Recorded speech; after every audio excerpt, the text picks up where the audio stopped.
Hi అండి. Welcome to చంద్రలోకం.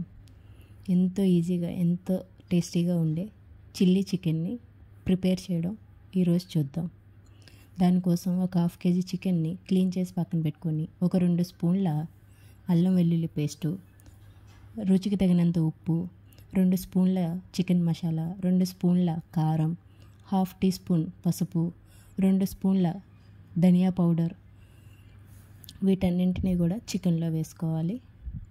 వేసుకున్న తర్వాత vinegar half teaspoon, chilli sauce half teaspoon, soya sauce half teaspoon, red chilli sauce half teaspoon, ఒక 4-5 స్పూన్ల పెరుగుని తీసుకొని కలుపుకొని చికెన్ మ్యాగ్నేట్ చేసి పక్కన పెట్టుకోవాలి.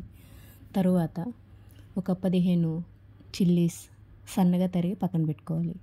ఒక 1 ఇంచు అల్లం ముక్క సన్నగా తరుక్కోవాలి. 6-7 వెల్లుల్లిపాయలు సన్నగా తరుక్కోవాలి.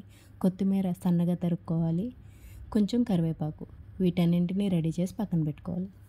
ఇప్పుడు ప్యాన్ పెట్టుకొని ఒక 6-7 స్పూన్ల ఆయిల్ కాగిన తర్వాత అల్లం ముక్కలు, వెల్లుల్లి ముక్కలు, పచ్చిమిర్చి సన్నగా తరిగి పక్కన పెట్టుకున్నాం కదండి, వాటిని కూడా యాడ్ చేసుకొని వాటన్నింటినీ కూడా గోల్డ్ కలర్ వచ్చే వరకు వేయించుకోవాలి. తర్వాత కొంచెం కరివేపాకుని యాడ్ చేసుకోవాలి. ముందుగా మ్యాగ్నేట్ చేసి పెట్టుకున్న చికెన్ కూడా అందులోనే యాడ్ చేసుకోవాలి. వాటిని బాగా కలుపుతూ ఉండాలండి. కలుపుతూ ఉండగా చికెన్లో నుంచి వాటర్ మొత్తం బయటకు రావడం స్టార్ట్ అవుతూ ఉంటుంది. తరువాత ఒక 2 స్పూన్ల టమాటా కెచప్ని, ఒక 6-7 నిలువుగా చీల్చుకున్నటువంటి పచ్చిమిర్చిని కూడా యాడ్ చేసుకుంటూ కలుపుతూ ఉండాలండి. వాటర్ అంతా ఇంకడం స్టార్ట్ అవుతూ ఉంటుంది. ఆయిల్ రావడం బయటికి రావడం కూడా స్టార్ట్ అవుతూ ఉంటుంది. ఆ టైంలో ఒక ఆయిల్లో ఫ్రై చేసినటువంటి జీడిపప్పుని యాడ్ చేసుకున్నాను.